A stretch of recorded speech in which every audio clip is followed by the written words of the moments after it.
नमस्कार, स्वागत है आप सभी का एक बार फिर से आपके अपने YouTube चैनल टीवी क्लासेस पर।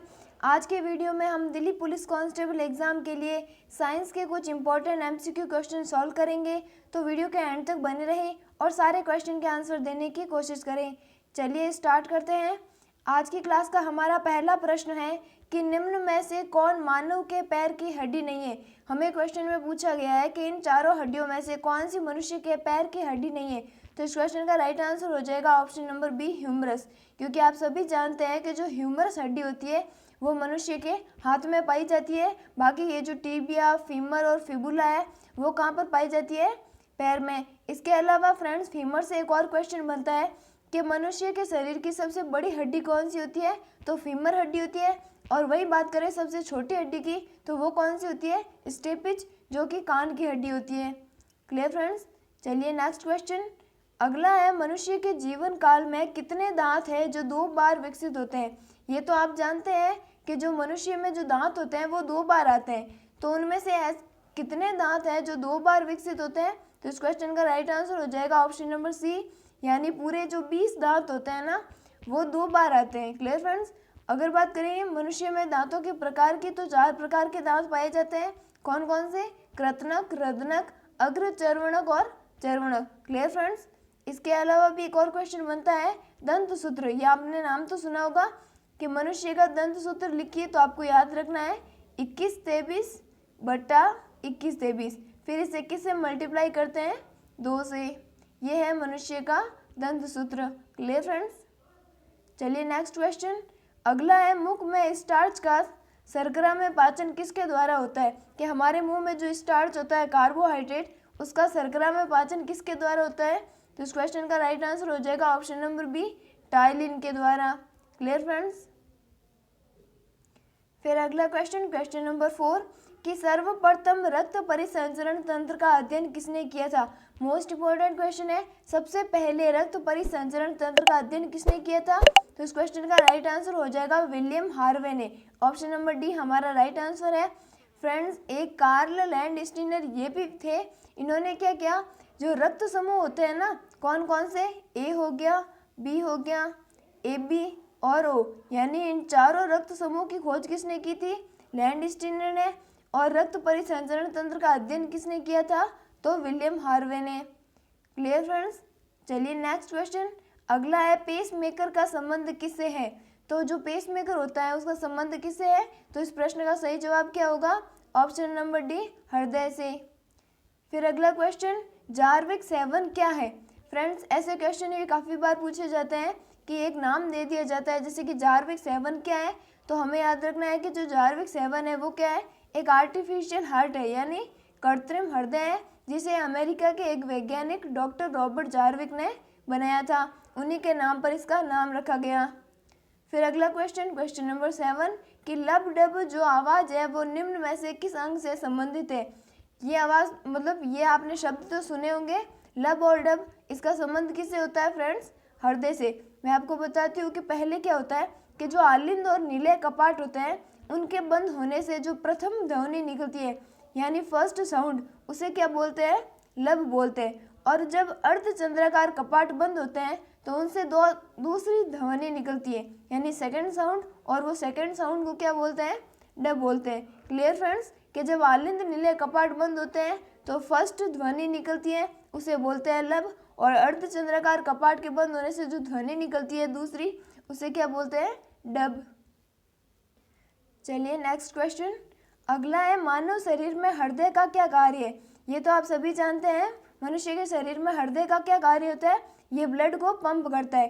तो option number A right answer हो जाएगा, पंपिंग स्टेशन की तरह। क्लियर है फ्रेंड्स? चलिए नेक्स्ट क्वेश्चन, क्वेश्चन नंबर 9, कि मानव शरीर में खून का शुद्धिकरण की प्रक्रिया को क्या बोलते हैं? ये तो आप जानते हैं कि जब किसी भी व्यक्ति की किडनी जो खराब हो जाती है तो फिर खून का शुद्धिकरण किया जाता है, और वह प्रक्रिया क्या कहलाती है? डायलिसिस कहलाती है।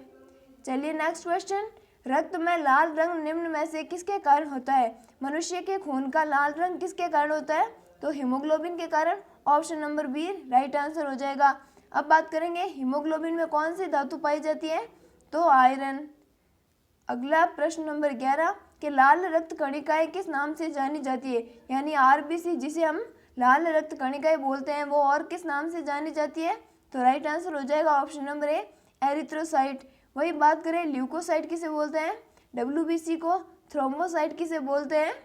प्लेटलेट्स को। और ये जो इओसिनोफिल है वो किसकी? WBC की ही टाइप है। चलिए नेक्स्ट क्वेश्चन, ऐसे तत्व जिनमें धातु और अधातु दोनों के गुण पाए जाते हैं। देखो फ्रेंड्स, दो टाइप से क्वेश्चन बनते हैं। एक तो वे जिसमें धातु और अधातु दोनों के गुण पाए जाते हैं, वो तो क्या कहलाती है? उपधातु। और फिर दूसरी क्या होती है कि जब दो या दो से अधिक धातुओं को मिलाकर कुछ पदार्थ बनाया जाए तो उसे क्या बोलते हैं? मिश्र धातु। तो हमें क्वेश्चन में पूछा है कि धातु प्लस अधातु क्या बनाते हैं? उपधातु। अगर बात करेंगे उपधातु के एग्जाम्पल की तो एक हो गया बोरॉन, दूसरा कौन सा होता है? जर्मेनियम। Clear friends? चलिए नेक्स्ट क्वेश्चन, जल एक यौगिक है क्योंकि। तो फ्रेंड्स पहले तो आप ये क्लियर करो कि यौगिक क्या होता है। तो यौगिक वो होता है कि जब दो या दो से अधिक तत्व किसी निश्चित अनुपात में मिलकर किसी उत्पाद को बनाते हैं तो वो क्या होता है? यौगिक होता है। और जब दो या दो से अधिक तत्व किसी अनिश्चित अनुपात में मिलते हैं तो उसमें क्या बनता है? मिश्रण बनता है। तो आप सभी जानते हैं कि जो हवा होती है वो क्या है? मिश्रण है। और जबकि जल है वो क्या है? यौगिक है। तो इसका आंसर क्या हो जाएगा? Option number C. इसमें रासायनिक बंधों से जुड़े दो भिन्न तत्व होते हैं। जल का आपको फॉर्मूला पता होता है H2O, जिसमें क्या होता है? हाइड्रोजन के दो अणु और ऑक्सीजन का एक अणु एक निश्चित अनुपात में मिलेंगे और क्या बनाएंगे? जल बनाएंगे। तो option number C right answer. चलिए नेक्स्ट क्वेश्चन, निम्न में से किस पदार्थ में ऑक्सीजन नहीं है? मोस्ट इंपॉर्टेंट क्वेश्चन है। आप ऐसे भी पता लग सकते हो कि कौन से पदार्थ में ऑक्सीजन नहीं है। तो हमने फ्रेंड्स सुना है ना कि जो सोडियम धातु होती है उसे कैरोसिन में रखा जाता है क्योंकि ये वायु के संपर्क में आने पर क्या होती है? आग पकड़ लेती है। तो कैरोसिन में क्यों रखते हैं? क्योंकि उसमें क्या? ऑक्सीजन नहीं होती है। तो option number C right answer हो जाएगा। क्लियर? फिर नेक्स्ट क्वेश्चन, क्वेश्चन नंबर 15 कि पदार्थ की चतुर्थ अवस्था क्या कहलाती है? पदार्थ की चतुर्थ अवस्था क्या कहलाती है? तो इस क्वेश्चन का राइट आंसर हो जाएगा ऑप्शन नंबर सी, प्लाज्मा। चलिए नेक्स्ट क्वेश्चन, फिर अगला क्वेश्चन है फ्रेंड्स कि तत्वों के वर्गीकरण से संबंधित अष्टक नियम का प्रतिपादन किसने किया? कि तत्वों के वर्गीकरण से संबंधित जो अष्टक नियम होता है, जिस नियम में क्या होता है फ्रेंड्स कि जो इसमें यदि हम किसी भी तत्व को उसके बढ़ते हुए परमाणु भार में रखेंगे ना, तो किसी तत्व को जो प्रारंभ वाला तत्व होता है ना वो उस 8वें के समान गुण दर्शाता है। यानी पहला तत्व 8वें तत्व से समानता दर्शाता है। यही क्या है? अष्टक नियम। और इसका प्रतिपादन किसने किया था? तो ऑप्शन नंबर सी, न्यूलैंड्स ने। ठीक है फ्रेंड्स? चलिए नेक्स्ट क्वेश्चन, प्रयोगशाला में संश्लेषित किया गया पहला कार्बनिक यौगिक कौन सा था? इजी सा क्वेश्चन है। प्रयोगशाला में संश्लेषित पहला कार्बनिक यौगिक कौन सा था? तो ऑप्शन नंबर सी, यूरिया।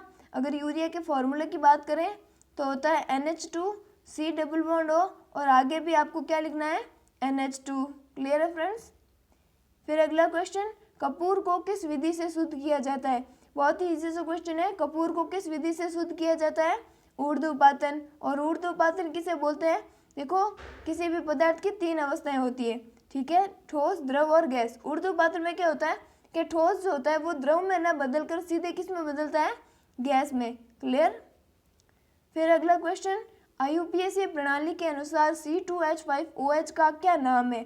IUPAC जो कि नामकरण प्रणाली है उसके अनुसार C2H5OH का नाम क्या है? तो इस क्वेश्चन का राइट आंसर हो जाएगा इथेनॉल। फिर नेक्स्ट क्वेश्चन है फ्रेंड्स, क्लोरोफॉर्म का IUPAC नाम क्या है? तो सबसे पहले तो आप क्लोरोफॉर्म का फॉर्मूला देखो, CHCl3। तो इसमें क्या होता है? ट्राइक्लोरोमीथेन। ये कौन सा हो जाएगा? Option number A right question. Chloroform का IUPAC नाम है ट्राइक्लोरोमीथेन। फिर नेक्स्ट क्वेश्चन, क्वेश्चन नंबर 21 कि प्रकाश वर्ष किसका मात्रक है? तो आप सभी जानते हैं कि जो प्रकाश वर्ष है वो खगोलीय दूरी को मापता है। अब बात करेंगे समय को किस में मापा जाता है? सेकंड में, मिनट में, घंटे में। ठीक है फ्रेंड्स?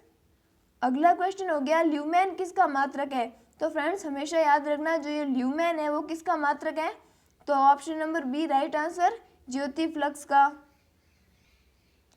फिर अगला क्वेश्चन है फ्रेंड्स, मात्रकों की अंतर्राष्ट्रीय पद्धति को कब लागू किया गया? यानी जो मात्रक होते हैं उनकी अंतर्राष्ट्रीय पद्धति को कब लागू किया गया? तो option number B right answer हो जाएगा 1971 में। फिर अगला क्वेश्चन, हर्ट्ज का मापने की यूनिट है। जो हर्ट्ज होती है उसे किसे मापा जाता है? तो तरंगों की आवृत्ति को। क्लियर हुआ फ्रेंड्स? अगला प्रश्न, डेसिबल किसे नापने के लिए प्रयुक्त लिया जाता है? आप सभी जानते हैं कि जो ध्वनि होती है उसे किस में मापा जाता है?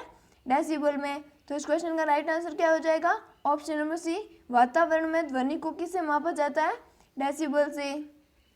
फिर अगला क्वेश्चन, त्वरण ज्ञात करने का सही सूत्र कौन सा है? तो फ्रेंड्स, अगर आपको त्वरण ज्ञात करने का सूत्र याद करना है तो आपको कौन से गति के तीनों समीकरण याद करने होंगे। पहला कौन सा हो जाएगा? आप सभी जानते हैं v बराबर u प्लस ए टी। ठीक है, इसमें अगर आपको त्वरण ज्ञात करना है तो आप ऐसे, ये u है उसे इधर लेके आ जाएंगे और t को नीचे बटा में लेके आ जाएंगे। तो a बराबर v minus you upon T, यानी इस क्वेश्चन में तो राइट आंसर क्या हो जाएगा? Option number A. और आपको गति के तीनों समीकरण याद करने हैं। पहला होता है v बराबर यू प्लस ए टी, दूसरा कौन सा होता है? s बराबर U T plus half A T का स्क्वायर, और तीसरा कौन सा होता है? वी स्क्वायर बराबर you square plus 2as। Clear है फ्रेंड्स?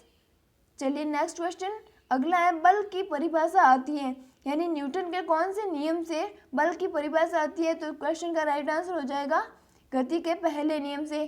गति का पहला नियम क्या होता है? कि प्रत्येक पिंड जब तक अपनी विराम अवस्था या एक समान गति में रहता है जब तक कि उस पर कोई बाह्य बल ना लगाया जाए। क्लियर है फ्रेंड्स? चलिए नेक्स्ट क्वेश्चन, न्यूटन के पहले नियम को क्या बोलते हैं? यानी न्यूटन के पहले नियम को किस नाम से भी जाना जाता है? तो जड़त्व के नियम से। फिर अगला क्वेश्चन, प्रकाश का वेग है, बहुत ही इजी सा क्वेश्चन है। प्रकाश का वेग कितना होता है? तो ऑप्शन नंबर बी, 3 × 10⁸ मीटर पर सेकेंड।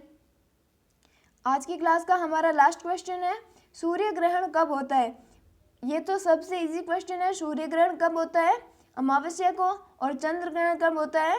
पूर्णिमा के दिन। और सूर्य ग्रहण कैसे होता है फ्रेंड्स? कि जब सूर्य और पृथ्वी के बीच, ठीक है फ्रेंड, जब सूर्य और पृथ्वी के बीच चंद्रमा आता है तो वो कौन सी स्थिति होती है? सूर्य ग्रहण की। और वो होता कब है? अमावस्या को। तो ये फ्रेंड्स हमने टोटल 30 क्वेश्चन देखे। अगर आपको वीडियो अच्छी लगे तो लाइक करना और अपने फ्रेंड्स के साथ शेयर करना। Thank you, thanks for watching this video.